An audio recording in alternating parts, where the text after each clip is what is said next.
Poštovani gledaoci, dobrodošli u Granice Istoka. Ja sam Harun Karčić. U ovoj emisiji analiziramo Palestinu i položaj palestinskog naroda 69 godina nakon osnivanja države Izrael. 14. maja 1948. godine evropski i jevrejski doseljenici proglasili su državu Izrael na području Palestine, koja je bila pod privremenom britanskom upravom. U ratu koji je uslijedio između jevrejskih doseljenika i domicilnih Palestinaca i susjednih Arapa, ubijeni su brojni Palestinci, uništena mnoga njihova sela, a stotine hiljada ih je protjerano. Palestinci taj dan nazivaju El Nakba. Obilježava se 15. maja kao dan sjećanja na gubitak domovine i zabranu povratka. U ovoj emisiji analiziramo kako je došlo do osnivanja države Izrael, koliko je Palestinaca rasuto po svijetu i kako izgleda život onih koji su ostali pod izraelskom vojnom okupacijom. Prije nego što pređemo na analize sa našim sagovornicima, pogledajmo šta je zapravo El Nakba i kako je došlo do toga da Britanci dodijele tuđu državu, Palestinu, trećoj strani, odnosno evropskim Jevrejima.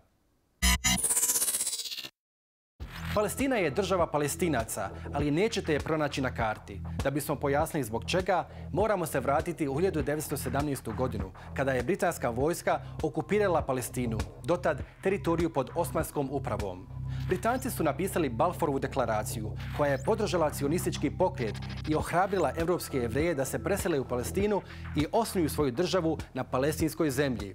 Već 1947. godine Ujedinjene nacije su iscrtale plan o podjeli Palestine na jevrejski i arapski dio, ali to se nije realizovalo mirno. Izbio je rat domicilnih Palestinaca i jevrejskih doseljenika. Na palestinskoj teritoriji 14. maja 1948. godine proglašena je država Izrael. Palestincima taj dan vraća bolna sjećanja i zato ga nazivaju El Nakba, u prijevodu katastrofa. 700.000 Palestinaca je doslovno preko noći pretvoreno u izbjeglice u vlastitoj zemlji. Novoosnovana država Izrael je vojnom silom uzela više zemlje nego što je predviđeno UN-ovim planom o podjeli. Palestinci su ostali bez države, prisiljeni da žive u enklavama poput pojasa Gaze i zapadne obale i u izbjegličkim kampovima u Jordanu, Libanu i Egiptu. A onda je 1967. godine 300.000 Palestinaca ponovo protjerano tokom 600-dnevnog rata Izraela sa susjednim arapskim zemljama. Blizu 400 palestinskih sela je sravnjeno sa zemljom. Država Izrael danas zauzma veći dio teritorije koja je nekada činila Palestinu. Palestinska teritorija se i dalje smanjuje jer Izrael gradi nelegalna naselja i zidove na okupiranoj palestinskoj zemlji. Britanci nisu bili prvi koji su željeli osnovati jevrejsku državu u tom dijelu Bliskog istoka. Ideja datira još od vremena Napoleona Bonapartea. Prilog koji slijedi pojašnjava zbog čega su evropske sile i moćnici podržavali težnje o osnivanju jevrejske države. Naša priča počinje 1799. godine, ovdje izvan zidina Akre u Palestini, koja je bila pod kontrolom Osmanlija. Vojska Napoleona Bonaparte držala je grad pod opsadom. Sve je to dio ratnog pohoda za poraz Osmanlija i uspostavljanje francuske prisutnosti u regiji. U potrazi za saveznicima Napoleon je poslao pismo u kojem nudi da Palestina postane domovina Jevreja pod francuskom zaštitom.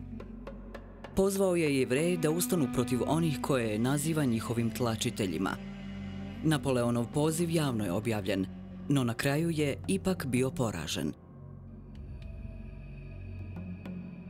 Danas u Akri jedinu uspomenu na njega čini kip na vrhu brijega s pogledom na grad. Ipak, Napoleonov projekat o osnivanju domovine Jevreja u regiji pod kolonijalnim protektoratom nije ugašen. 40 godina kasnije plan su oživjeli Britanci. Ovoga puta trebalo je poslužiti kao sredstvo za zaustavljanje širenja moći egipatskog guvernera Muhameda Alija. Godine 1840. britanski ministar vanjskih poslova Lord Palmerston piše pismo svom ambasadoru u Carigradu.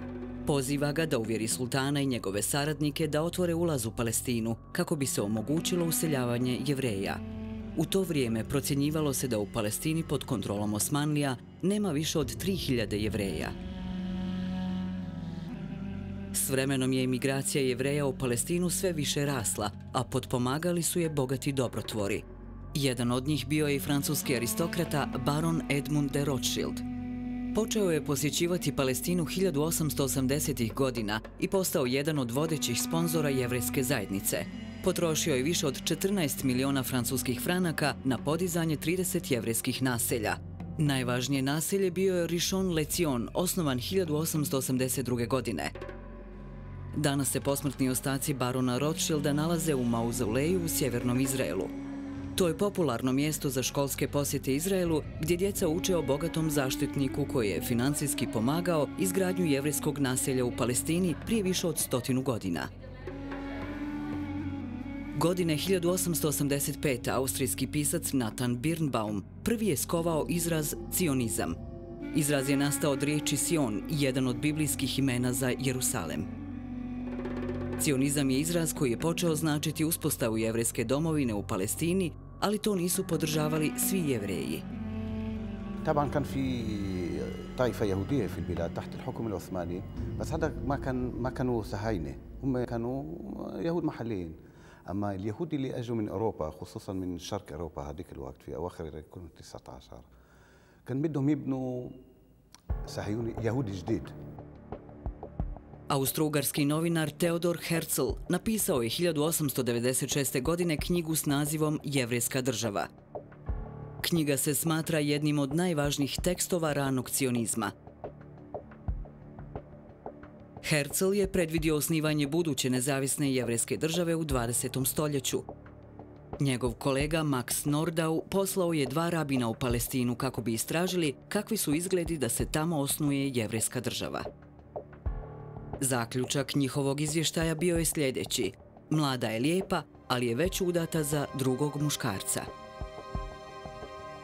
Rabini su shvatili da je taj takozvani suprug Palestine bilo palestinsko društvo, duboko ukorijenjeno u njeno tlo.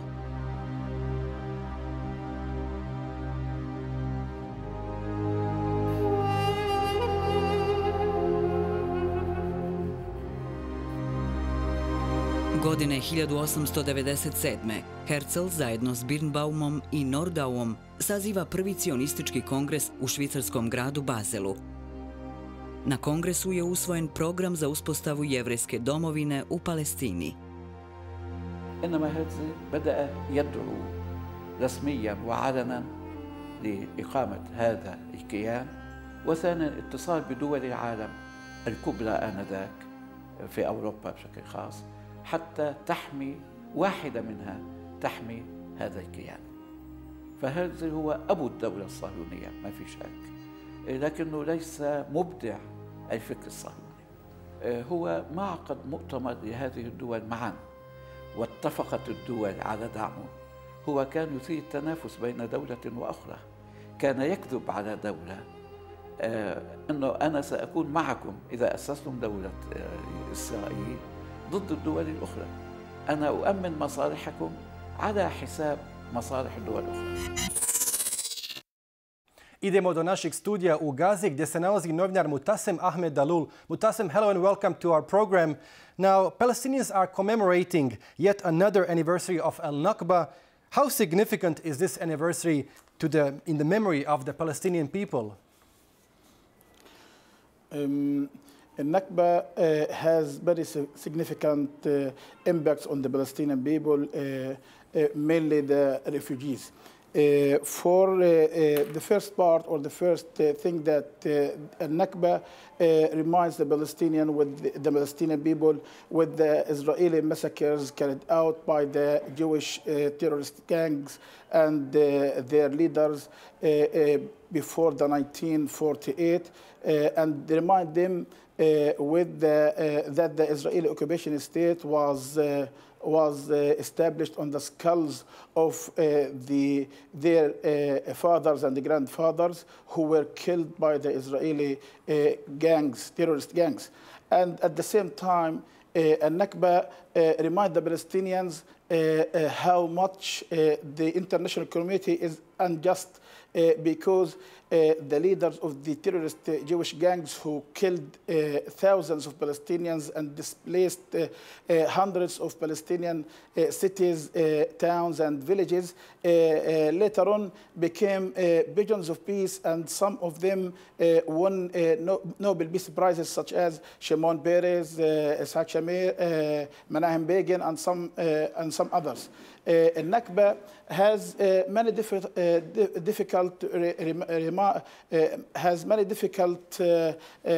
situation in mind because it reminds the people how their fathers left their displaced from their homes, and how they were lost their children and their properties, and see the Israeli Jews are living in their homes and are accepted in the international community, while the Palestinians who were displaced and forced out of their homes are still not accepted by the international community. And the international community doesn't see that the Palestinians, after 60 or 70 years, are qualified to have their own sovereign state. Right. Now, Mr. Motasem, you live in the Gaza Strip, where the Israeli military blockade has been in force since 2007. Do you see this as a form of collective punishment? And how has it impacted the life of the average Palestinian? The Israeli siege is really a kind of collective punishment, because it affects the life of all the residents of the Gaza Strip. It affects the Palestinians as all factors or most factors are closed, so that there is no work and families have no source for living. Even clinics and hospitals are closed. Most of the hospitals in the Gaza Strip closed or reduced their working hours to the lowest level. Non-urgent surgeries were put off, and even some of the urgent surgeries were put off or cancelled completely. The sewage water or the sewage or wastewater facilities are currently out of service because of the lack of electricity, so that sewage is pouring in the sea. This contaminate the water, the seawater, so that people will not be able to swim in the sea during the summer season, and fishing industry will be damaged because of the contamination of the water by the wastewater. I think that no one is able to imagine how much difficult the siege is on the people who live in the siege or under the siege, except those who have the same experience or are having the same experience and living under the siege. Now, we witness very frequent solidarity and humanitarian aid convoys for Palestinians living in Gaza. How difficult is it for international humanitarian aid to reach Gaza and the Palestinians living there? I think there is a kind of humanitarian aid entering the Gaza Strip, but it is difficult to deliver the needed amount of humanitarian aid needed for the besieged people in the Gaza Strip because of the continuous closure of the Israeli crossings to the Gaza Strip. For example, the Gaza in the normal times needs at least 1,000 truckloads of commodities for their daily life. However, what is allowed, or the number which is allowed by the Israelis to enter to the Gaza Strip, is between 300 to 400 daily. Add to this, the Israeli occupation authorities always or repeatedly close the crossings from day to day. For example, currently it is closed from Tuesday to Thursday under the pretext of celebrating Jewish holidays, which is the current holiday is Purim. So that you can imagine how much shortages or shortage of food and humanitarian aid is in the Gaza Strip. Right, Motasem, thank you so much for his time. Thank you. Poštovani gledalci, bio je to Motasem Ahmed Daloul, novinar iz Gaze. Palestinci čine najveću izbjegličku skupinu na svijetu, ali im Izrael ne dozvoljava povratak u njihove domove na području današnjeg Izraela, odnosno historijske Palestine. Zbog čega? Saznajte u priči koja slijedi.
u nastavku ćemo reći nešto više o trenutnoj politici države Izraela prema Palestincima. U našem studiju u Londonu je Ben White, britanski novinar. Ben, thank you so much for joining us. Now, a recent UN report accused Israel of having established, quote, an apartheid regime that oppresses and dominates the Palestinian people as a whole.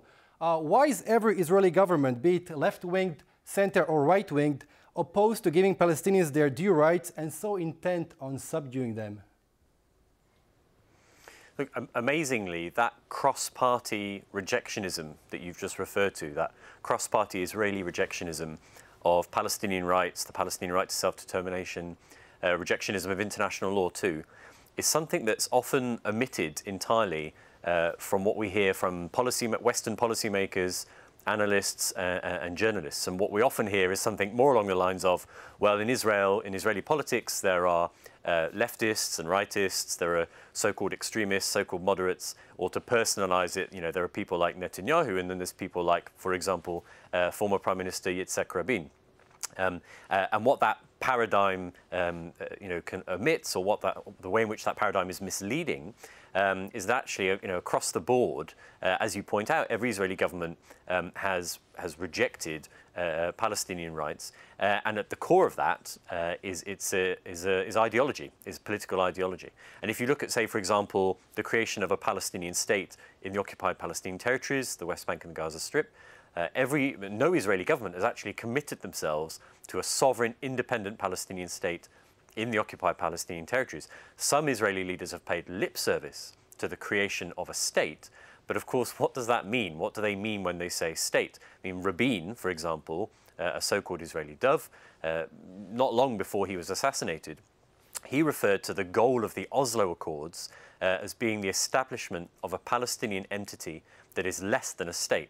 And much more recently, the current Israeli Prime Minister, Benjamin Netanyahu, he talked about the goal being a Palestinian state minus. If you look at other issues, like, for example, the return of Palestinian refugees, or, for example, the issue of the discrimination faced by Palestinian citizens of Israel, no Israeli government has sought to actually implement policies that would see international law respected or Palestinian rights realized. And the elephant in the room really is ideology. It's the political Zionist ideology that shapes and restrains Israeli government policy making, whether that government is led by Likud or Labour. Right. When you look at the way the UN and other international organizations treat the Palestinian-Israeli conflict, do you get the impression that they tend to equate crimes committed by both sides, or perhaps to downplay or even trivialize Israeli abuses of Palestinians? Well, I would say it's a mix. There are agencies and NGOs who are doing sterling work in terms of making a difference on the ground, advocacy, humanitarian issues and documentation of human rights abuses and so forth. But certainly when you sort of go higher up the chain, as it were, and particularly when you enter the political realm or bodies such as the UN Security Council and so forth, you will find a language and an approach that talks about the obligations of, quote unquote, both sides, an approach that suggests a false symmetry in many ways between the occupier and occupied, that suggests both sides of obligations in a way that does not do justice or reflect the fact that one side is a powerful settled colonial state and another side is a stateless, dispersed, occupied people. And I think, to a large extent, that is due to or influenced by the politics and language of the official so-called peace process, which has dominated the Western communities, Western states' approach to the issue for quarter of a century now, and which has sort of at its heart this idea of, quote unquote, both sides' mutual obligations. Mm-hmm. Aside from mistreating Palestinians in the occupied territories, Israel has also been harassing Palestinians living inside Israel, including Palestinian members of the Knesset. Would you say that Palestinians living in Israel are a demographic problem or a democratic problem to the state of Israel? I mean, Palestinian citizens of Israel face systematic and institutional discrimination. Even a body like the US State Department recognizes that. No serious observer denies that discrimination exists, though many choose not to talk about it at all or to downplay it. And that discrimination manifests itself across the board, really, from land ownership and housing to municipal planning, budgets, budgetary allocations, family, citizenship, immigration rights, political expression, and so forth. And as you inferred in your question, Palestinian citizens of Israel routinely are described or sort of viewed as by Israeli politicians and sort of academics and think tanks and so forth as a so-called demographic threat. In other words, they pose a threat to the state on the basis that they're Palestinian and not Jewish citizens. But precisely in that perspective, they're also revealing the way in which they are a democratic threat, as you put it. In other words, the state of Israel today sees it as sees equality as a threat. Okay, sees the idea of being a state of all its citizens, as opposed to a quote-unquote Jewish and democratic state, sees that as in some way threatening. And of course, it's threatening not in the sense of sort of personal security or so forth, but it's threatening to the privileges that are enjoyed currently by Jewish Israeli citizens. Right, Ben, thank you so much for your time. Poštovani gledalci, bio je to Ben White, novinar I autor knjige Izraelski apartheid iz Londona. UNESCO je nedavno izglasao rezoluciju u kojoj je Izrael nazvao okupacijnom silom na području istočnog Jerusalema, Gaze I zapadne obale. Ipak, mnogi Palestinci vide cijelu historijsku Palestinu, a ne samo Gazu, zapadnu obalu I Jerusalem pod izraelskom okupacijom I to od 1948. godine. Izrael odbija povući vojsku I dozvoliti Palestincima da osnuju svoju državu. Zabranjen im je I povratak u njihove domove na teritoriji Izraela. Ubistva Palestinaca koji se suprotstave izraelskoj vojnoj okupaciji, hapšenja djece koja bacaju kamenice I maltretiranja na vojnim punktovima svakodnevna su pojava. Tako već 69 godina I bez bilo kakve naznake da bi se situacija mogla promijeniti na bolje. Bilo je to sve u ovom izdanju emisije Granice Istoka. Cijelu emisiju možete pogledati na našem web portalu aljazeera.net/Balkans. Hvala na pažnji.